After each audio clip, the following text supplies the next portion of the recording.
Hey parents and coaches, are your kids using the right glove? The most important skill for youth athletes to learn is how to play proper catch. The problem is, most youth gloves are made with bad leather and are too big for small hands. They actually make it harder to play catch. That's why former Major League Baseball shortstop Kevin Smith created Cali gloves. Cali gloves are crafted from 100% Japanese kip leather and are the perfect size for kids. All Cali gloves come with palm slits, finger loops, and elastic wrist lacing that encourage proper hand placement, the right closing patterns, and give kids more confidence to go make plays. Cali gloves even allow parents to break in the glove without stretching out the fit. It's the glove Kevin wishes he had growing up, and the glove all his teammates want for their kids. Visit caligloves.com to learn more and help your kids play better catch.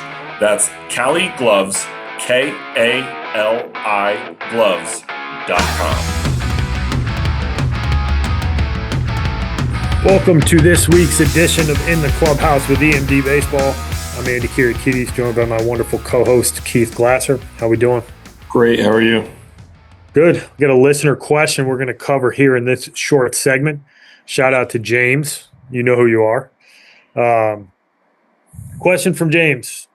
There are a few schools where I'm still emailing back and forth, but they haven't moved on me to text or call like coaches that are really interested have done. Is there a chance they would text or call me in August, or should I move on from these schools?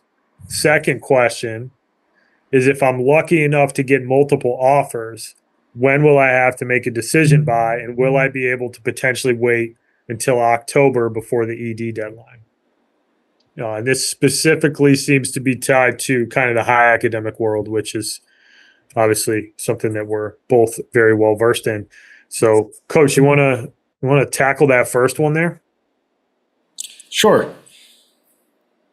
It's going to depend, right? You know, if you've already been having conversations with coaches and then you do still have email communication with some other programs that might have some lukewarm interest, those calls and texts might come as they start working down their list of guys that are either saying no or they've made decisions on that are above of you that are not going to that school, that they've made the decision, or the kid, maybe they haven't even offered and the kid's called and said like, hey, I'm going to XYZ school.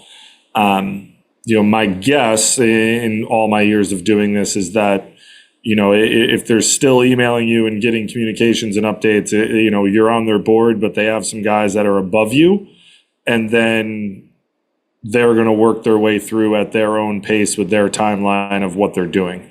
We've talked about this where some schools are still kind of keeping the same timeline that they've done in years past. Other ones are taking a little bit more time because of the rule changes and such. So, it could be in the very near future. It might never come, right? So I think going down the path of the schools that are most interested in you and you're having those text and phone call conversations with is your best bet right now, and then see if those schools do eventually reach out to you as they work their way through their board, and if they might be fits for you, then, entertain that at the time. But, I think we'll get into this in the second part of the question, but you might not have time. You don't want to wait on those. I don't want to say you might not have time, but you don't want to wait on those if they never materialize. Yeah, I think the only thing I would add to that is just don't let them hold up your decision-making process, right? If you have some schools that are really interested in you and they're a fit, I wouldn't hold out in hopes that those schools are going to show some more interest, right? It's likely going to take you playing in front of them again, or to your point, something changing on their recruiting board. But that next level of interest is certainly the text message or the call. And that's when coach is starting to get pretty serious about you, is when they're trying to have that more personal connection. So certainly can keep them in the loop. I think you should want to keep them updated with what's going on with you. But I wouldn't hold your breath and stop yourself from making a decision, making visits under the guise that those schools may or may not reach out. I don't think you want to put a stop to your recruiting process because of that. So part two of the question, Coach, which your initial response, if we're lucky enough to get multiple offers, when will I have to make a decision by, and can I wait until October for the ED deadline? Likely not, but I think it's going to depend on the program and how they kind of go about giving their offers out. So, some programs are probably going to give you a deadline. Some programs might not. So I think it's going to depend on each and every individual program that is in the recruitment process with you as to kind of what their timeline is and what their expectations are of the guys that they're recruiting. So some are probably going to be like, hey, I'd like to know by the early decision deadline. Others might say, hey, we're like, this spot's available whether or not you show up and apply in October, or you apply regular decision and let us know in April that you're coming. So it's going to depend program to program. I wouldn't necessarily bank on the fact of having an unlimited time frame with all these schools. And part of that, I think, goes back to the first question of, it might be like it might seem like you're trying to play those offers with other schools. Like, hey, I have offers from these 3 schools. Where are you at? And that's not really going to move the needle for the other schools that maybe haven't called you yet. I would say that, you're going to want to stick to the ones that are recruiting you, that you have offers from, and then find the one that best fits what it is you're looking for and checks the most boxes for you so that you can make the right decision and end up on that campus.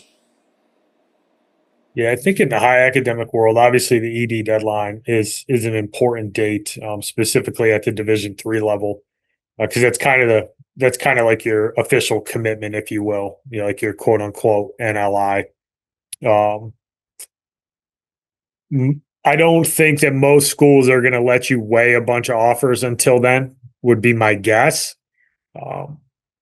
I think they'll probably want an answer ahead of that deadline. Just knowing how a lot of these schools work, they're looking to have that verbal commitment in hand ahead of the ED deadline. Now, it doesn't mean that they won't, but most of these coaches that you're probably dealing with will likely be pretty transparent on timelines, in terms of, hey,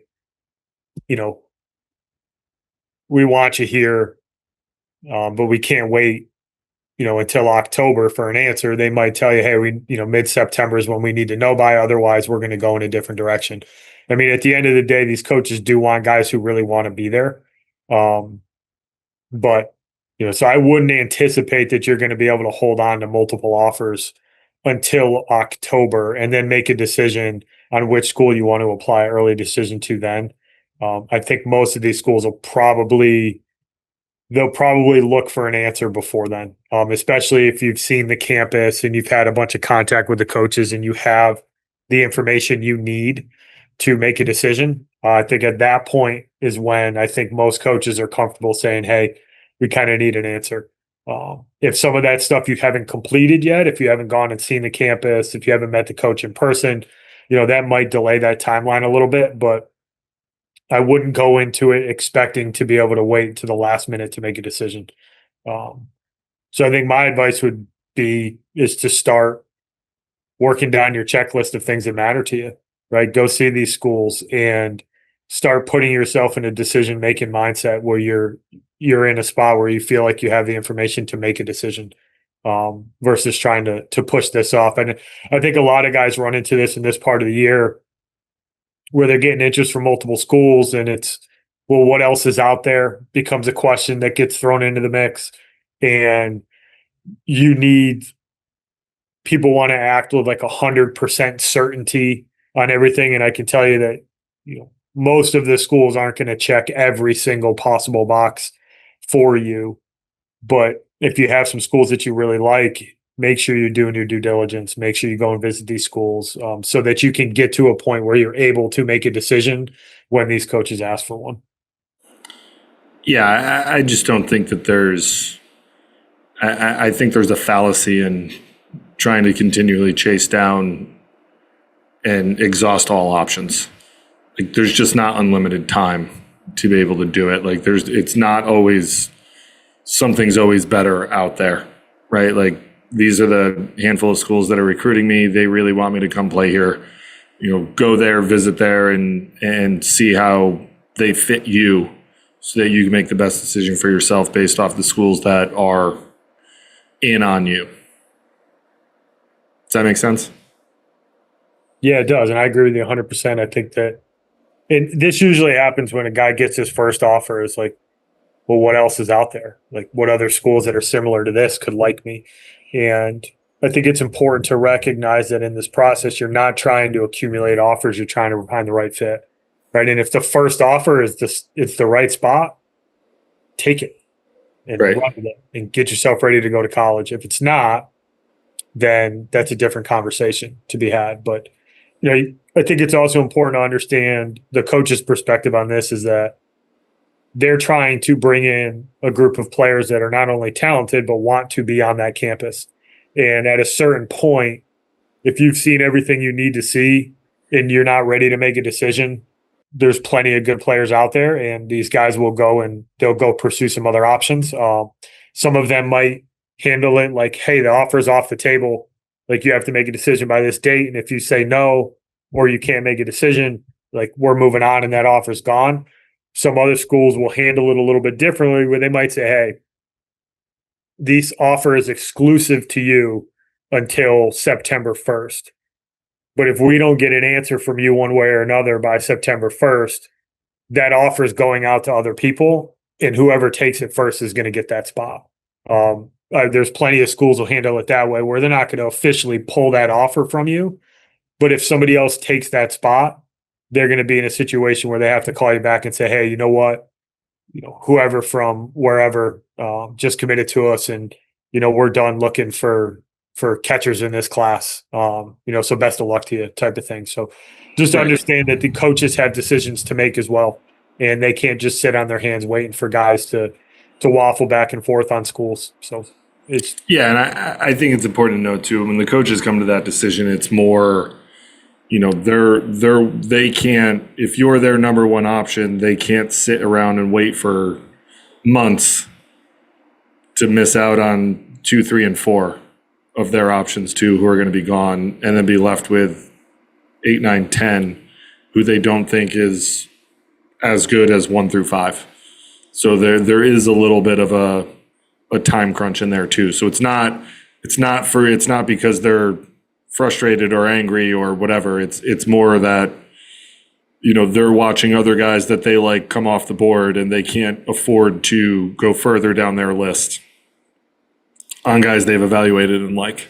So if, and it does get to the point sometimes as a coach where it's like, well, if we're going to take this long, then, are we even really in the mix? There's another kid out there who really wants to come here, who we like, who, might be just a tad bit short from this guy. Like, rather take the guy who really wants to be here than somebody who's taking forever. And right or wrong, that is a thought process that happens. correct. Anything else you want to add on James's questions? Nope. All right. Thanks, James. James, hope that answered your question. For everybody else listening, hope that was a little bit of insight. I do think it was a really good question to ask. So tune in next week. We'll have more for you then. Thanks, everybody. Thank you for listening this week. If you're watching on YouTube, go ahead and hit that subscribe button and smash that like button for us. Check us out on Apple Podcasts, Google Podcasts, as well as Spotify. You can follow us on Twitter and Instagram at EMD Baseball. If you want to find out what me and Keith do to help families and players navigate the recruiting process, go ahead and check us out on emdbaseball.com. Take a few minutes to check out our new online academy. I promise you'll get some good information out of that. Thanks again for listening. Check in with you next week.